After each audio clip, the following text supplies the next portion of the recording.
Hello hi नमस्कार। एक नया वीडियो में आपको स्वागत करता हूँ। ये वीडियो बनाने का मकसद ये था कि आज मुझे बहुत सारे कॉल आए हैं कि आपका जो सीडीडीसी भुवनेश्वर में इंटर्नशिप प्रोग्राम हो रहा है, इसमें इतना सारा मैं ऑलरेडी वीडियो बना चुका हूँ। ऑलरेडी क्या प्रोसीजर था, कैसा है, मैं ऑलरेडी वहाँ पर बता चुका हूँ।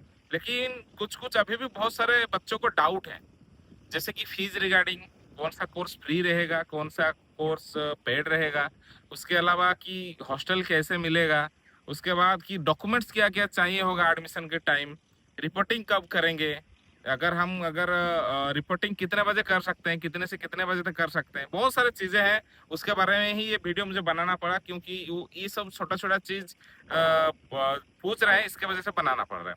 तो जैसे कि जानते हैं कि हम लोग का ऑलरेडी अप्रैल से इंटर्नशिप चल रहा है, और अभी अभी जून महीना आ गया है, और हम लोग का जो 3 स्लॉट अभी बाकी है, 3 डेट स्लॉट का मतलब मैंने जैसे कि पहले बताया था कि हर महीना 1 तारीख और 15 तारीख को बैचेस स्टार्ट होते हैं।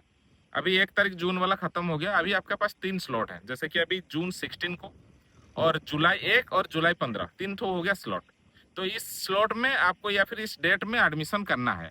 तो इसमें एडमिशन एडमिशन करने से पहले जो जो मतलब डाउट्स हैं बच्चों की कि हम लोग को रजिस्ट्रेशन कैसे करेंगे, या हम डायरेक्टली कैसे जाएंगे, या फिर जाके हम एडमिशन कर सकते हैं कि नहीं, ये सारी चीजें पर बात करते हैं।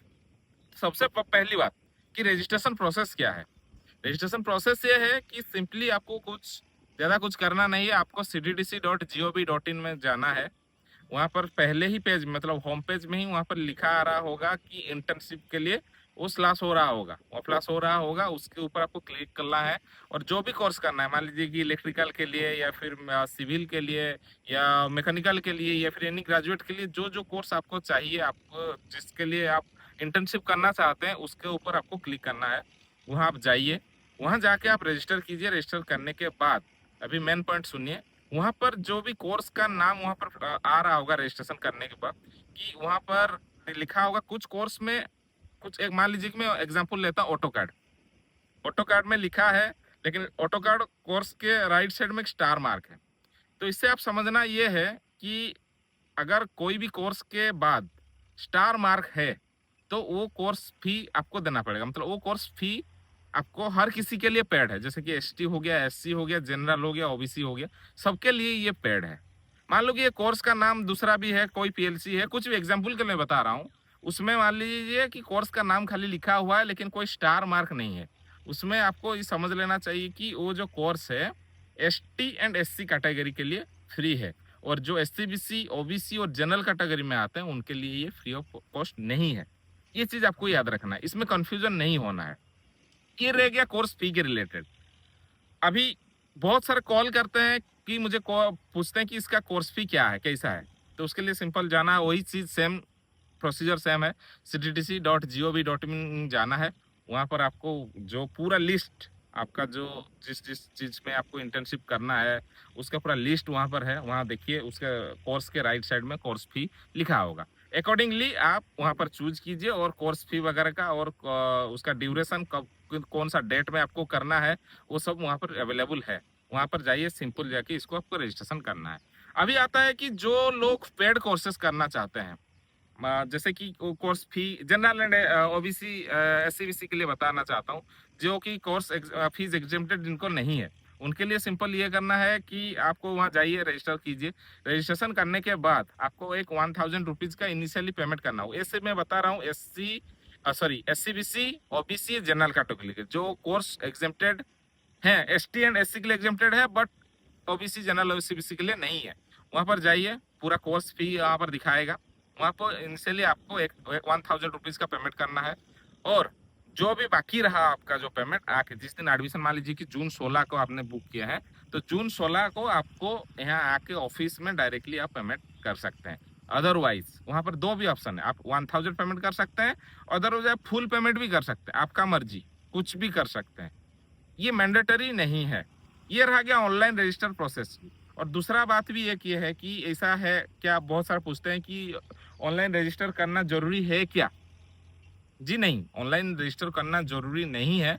आप अगर डायरेक्टली इधर आते हैं, जिस डेट में आपको करना चाहते हैं, उस डेट में भी डायरेक्टली आके आप यहाँ पर कर सकते हैं। लेकिन हाँ, आप सेफ साइड में रहने के लिए, आपका सीट बुक करने के लिए मैं सजेस्ट करूंगा कि आप वहाँ पर रजिस्टर करके ही आना। क्योंकि देखिए, ऑनलाइन भी पेमेंट करेंगे, यहाँ आके भी आपको पेमेंट करना है। लेकिन हाँ, ये चीज़ है कि आपने अगर स्लॉट बुक किया या फिर आपने सीट बुक कर लिया तो आपके लिए कंफर्म हो गया, ये पूरा आपका जो है सीट कंफर्म है। मान लीजिए आपने ऑनलाइन रजिस्ट्रेशन कर चुके हैं, ये हो गया रजिस्ट्रेशन प्रोसेस।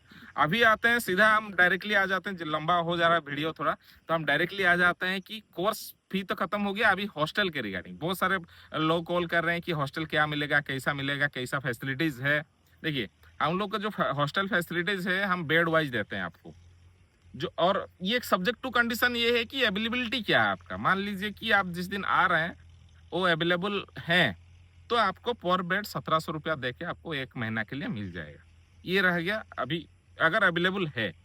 इसके अलावा भी आप बाहर सीटीडीसी के बाहर में भी बहुत सारे आपका पीजी, जो प्राइवेट पीजी हैं, अगर आप वहाँ पर कंफर्ट हैं तो वहाँ पर भी आप रह सकते हैं। ऐसा मैंडेटरी नहीं है कि आप सीटीडीसी का ही हॉस्टल में रहें।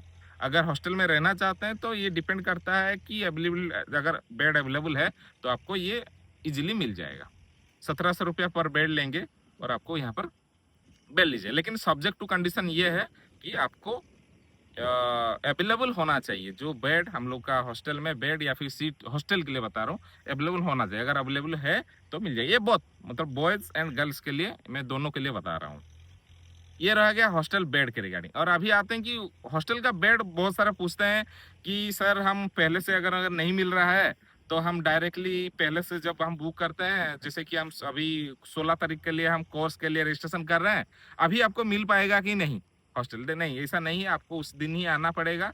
आके अगर यहाँ पर अवेलेबल है, हम लोग को जो स्टाफ के साथ बात करना है, अगर उस दिन अवेलेबल है तो ये मिल जाएगा। तो इससे ये आप समझिए कि आप हॉस्टल के लिए पहले से रजिस्ट्रेशन नहीं कर सकते हैं। ये फैसिलिटीज नहीं है, आपको आना ही पड़ेगा। उस दिन आने के बाद ही आपको कितना अवेलेबल है, क्या है, सब डिटेल्स बताया जाएगा।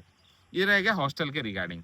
अभी जो नेक्स्ट पार्ट जो है, वेरी इंपॉर्टेंट पार्ट है कि सर बोलते हैं कि सर आप जो हम लोग का टाइमिंग क्या रहेगा, कैसा क्या रहेगा। हम बहुत सारे बोलते हैं कि सर हम इधर कटक से आ रहे हैं, या फिर बहुत सारे लोकल रहते हैं ना कि मुझे थोड़ा दूर जाना है, या फिर बालू गांव जाना है, कहीं पर भी मान लो दो अप डाउन जो करते हैं, तो उनके लिए ये बहुत सारे क्वेश्चन रहते हैं कि सर हम लोग के हिसाब से स्लॉट मिलेगा कि नहीं। मान लो कि हर दिन 3 घंटा का रहता है, हमारे हिसाब से स्लॉट मिलेगा कि नहीं।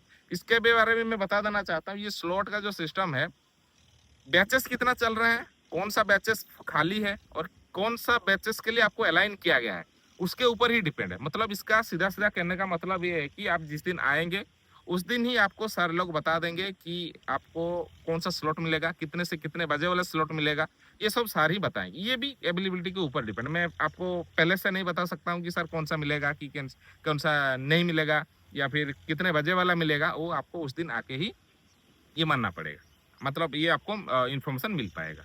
तो यही था बहुत मतलब बेसिक सा इन्फॉर्मेशन। इसके अलावा भी कुछ आपको डाउट चाहिए, सॉरी आपको कोई क्वेश्चन है तो या फिर डाउट है तो मैं आपको डेफिनेटली बताऊंगा। और एक मैं छोटा सा पार्ट लास्ट में भी ऐड करना चाहता हूँ। जो हम लोग का तो उड़ीसा का जो भी बच्चे लोग हैं वो जानते ही हैं कि कैसे आते हैं। बहुत सारे डाउट रहते हैं कि सर हम वहाँ पर रीच कैसे करेंगे, पहुंचेंगे कैसे, सिटीज तक पहुंचेंगे कैसे। तो बहुत सारे वीडियो बनाया, ये चीज मैंने देने के लिए भूल गया। ये वाला वीडियो का लिंक में भी मैं हम लोग का जो गूगल मैप का जो लिंक है, जो लोकेशन है, वो मैं इस वाला वीडियो में भी ऐड कर लूंगा। और इसके अलावा भी मैं थोड़ा सा सिंपल सा हिंट दे देता हूँ। अगर आप रेलवे स्टेशन से आते हैं, रेलवे स्टेशन से जैसे आप बाहर निकलते हैं, वहाँ पर जो हम लोग का जो मो बस स्टैंड, जो सिटी बस है, वहाँ पर रेलवे स्टेशन से बाहर ही है। वहाँ पर आपको कुछ नहीं, बाहर आइए, सिंपल से आप आइए मो बस स्टैंड या फिर सिटी बस स्टैंड। वहाँ पर आपको 11 नंबर बस पकड़ना है या फिर 9 नंबर बस। याद रहिए, बस के रिगार्ड स्टेशन से बता रहा हूँ, रेलवे स्टेशन से बता रहा हूँ। 11 नंबर या 9 नंबर बस पकड़िए और बस वाले को डायरेक्ट बोलिए मुझे इन्फोसिटी स्क्वायर में उतरना है। याद रखिए, इन्फोसिटी स्क्वायर, जो हम लोग का कॉलेज का लोकेशन है, इन्फोसिटी स्क्वायर में ही है। वहां पर आ जाइए, 20-30 रुपया लेगा बस। वहां आके यह आपको उतार देगा। ये मैं प्राय मतलब मैक्सिमम टाइम अवेलेबल रहते हैं, हर 10-15 मिनट में बस अवेलेबल रहते ही टाइमिंग्स में ही। तो ये स्टेशन से आप बस से ही, तो अगर कोई बस से आ रहा है तो उनके लिए ओला उबर तो फैसिलिटीज है ही है। रूट बस भी मिल जाएगा, उसके हिसाब से अकॉर्डिंग प्लान के लिए सबसे बेटर है। अगर आप आ रहे हैं बाहर से, अगर कोई अननोन जगह में आप पहुंच रहे हैं, या फिर आप डायरेक्टली आप सीटीडीसी भुवनेश्वर उबर या ओला या रैपिडो में किस कहीं पर भी आप वहां पर क्लिक कीजिए। वहाँ वो लाके कॉलेज में पहुंचा देगा। तो यही था इन्फॉर्मेशन। इसके अलावा भी कोई डाउट है रिगार्डिंग कोर्स, रिगार्डिंग बैचेस, जो भी है आप मुझे कमेंट कीजिए, मैं डेफिनेटली आपको रिप्लाई करूंगा। अगर इस वीडियो में भी कुछ मिस हो जा रहा है तो मुझे बताइए, डेफिनेटली मैं आपको बताऊंगा। तो थैंक यू वेरी मच। अगर आपको जो भी है, हम लोग का अपकमिंग जो इंटर्नशिप का डेट है, जैसे कि बताया था 16 तारीख और 1 तारीख और जुलाई 15 तारीख, अभी 3 बाकी है। उसके हिसाब से रजिस्ट्रेशन कीजिए और अकॉर्डिंगली प्लान करके आइए और आपका जो इंटर्नशिप का जर्नी थोड़ा उसको बेहतर बनाइए और उसका एक्सपीरियंस कीजिए। तो thank you very much. Subscribe my channel and definitely ये वाला जो वीडियो है आपको फ्रेंड्स को भेजिए। Thank you very